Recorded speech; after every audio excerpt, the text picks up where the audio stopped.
Et à la une au Moyen Orient ce matin, on va parler des accords d'Abraham et de l'aide humanitaire au Moyen Orient avec vos invités. Je dis bien vos invités. Nos amis qui nous suivent sur Facebook peuvent les apercevoir déjà. Alice, je vous laisse le soin, de nous les présenter et de vous entretenir avec eux. Alors, je suis ravie de recevoir ce matin le docteur Nirit Ofir, qui est spécialiste d'Iran et des pays du Golfe. Hello, Nirit. Thank you for being with us this morning. Good morning, bonjour, shalom. Et qui est accompagné par la personne grâce à laquelle elle est à Bruxelles, Yoël Rutbi du Keren Hayessod. Bonjour, Yoël. Bonjour, Lise, comment allez-vous? Eh bien, ça va, on fait aller. Alors, Nirit Ofir, spécialiste donc de l'Iran et des pays du Golfe, qui est également à l'université en Israël et qui travaille également avec les chambres de commerce avec ces pays. Dr. Nirit Ofir, tell us, what do you think we are with the Abraham Accords this day after 7 of October? What's happening? 7 October was very, very tough and hard for all of us, the Middle East, Gulf countries, and all the other Western world. As we know, it was a very difficult period for both sides. And in Israel, we entered to kind of shock. In the Gulf, they didn't know what to do. They didn't know what to say at the beginning. We've got many, many feedbacks, supported feedbacks, and it's very important to understand that they were with us, they supported, and they even came and tried to help in many, many ways. After a while, everything has been changed, and as we see, according to all the operations in Gaza, the opinion in the world of many, many countries and many people became very difficult to the Israeli people. And we always have to understand that we are dealing with both sides. Also the Palestinians and also the Israelis. We are dealing in something that we didn't see before since Israel became a country since 1948. And this is something that we have to deal with this to change things. It's the right time to discuss and think differently.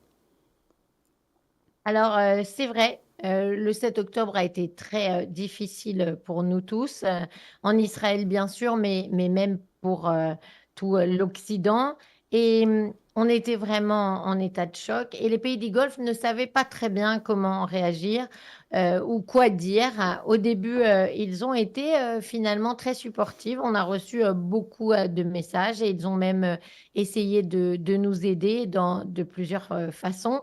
Et puis, on a bien vu que l'opinion ensuite a changé et c'est devenu très difficile sur Israël. Mais on doit toujours se rappeler qu'il y a deux côtés, en fait, celui des Palestiniens et celui des Israéliens, et qu'on est dans une situation inédite qui n'avait jamais été vue auparavant. Et donc, il faut comprendre que ce changement n'est pas forcément facile à envisager.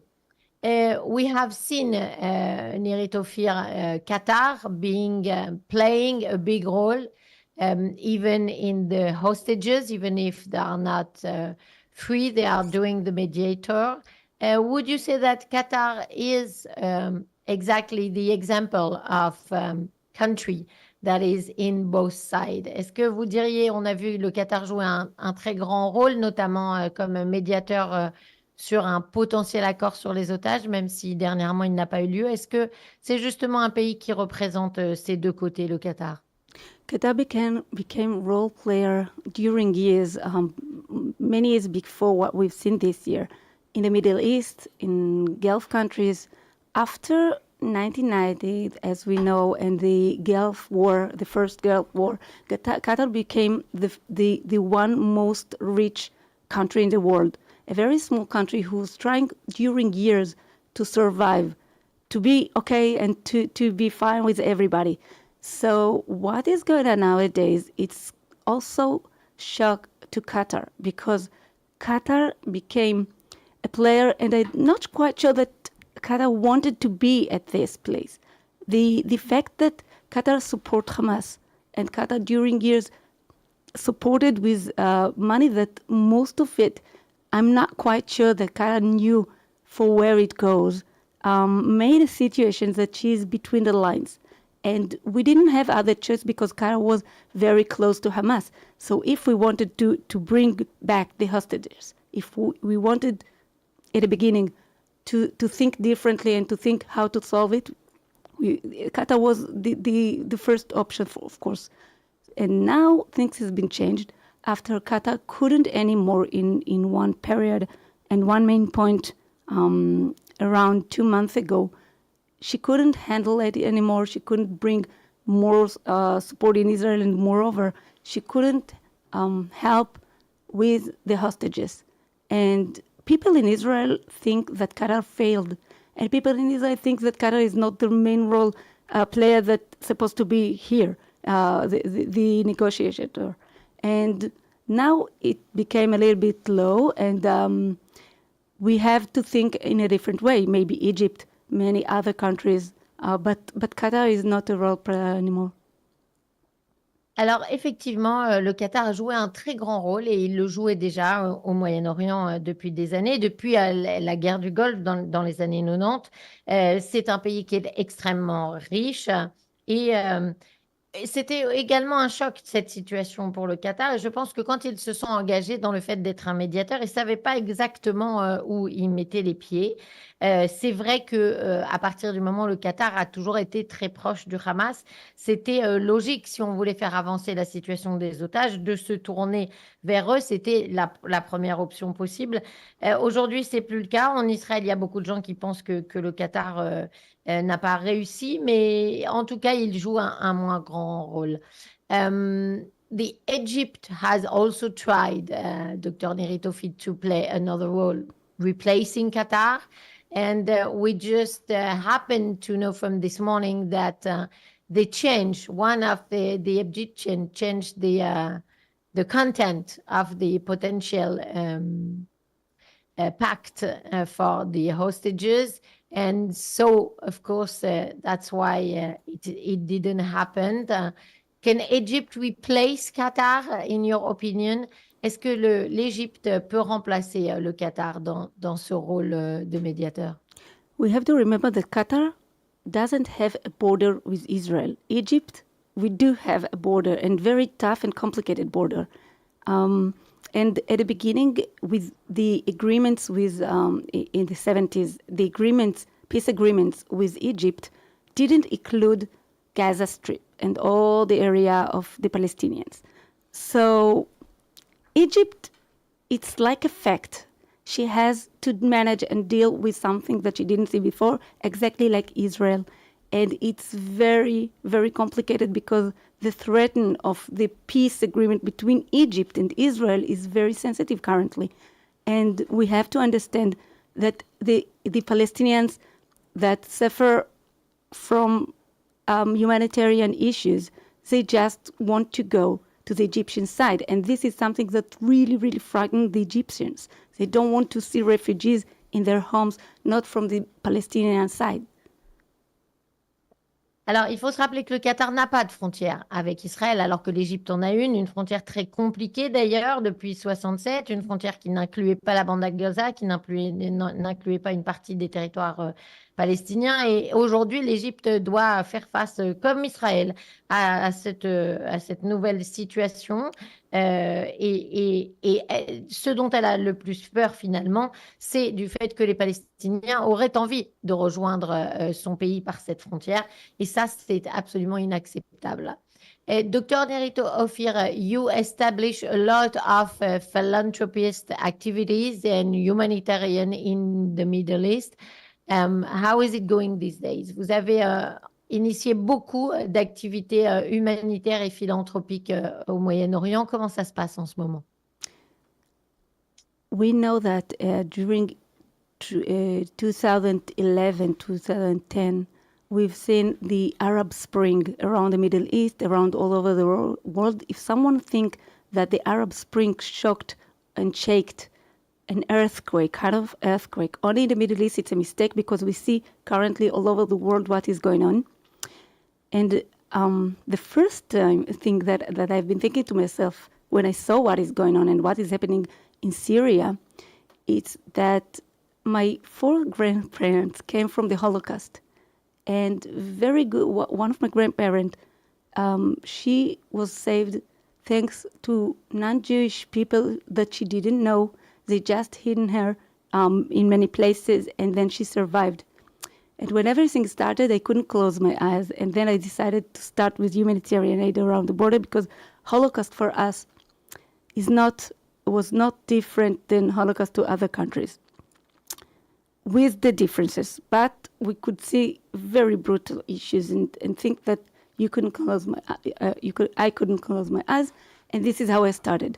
And I established several humanitarian aid facilities, like hospitals, like schools, meals, and more activities to orphans and to make their future different and brighter. Currently, both sides are suffering. Also the Israeli, and I've never thought that one day I will have to establish a hospital in Israel. And this is what I'm doing now in the Arava area, because we found that we don't have enough hospitals, we don't have enough healthcare centers. And also the other side, of course, is suffering, and I'm still continue with my humanitarian aid.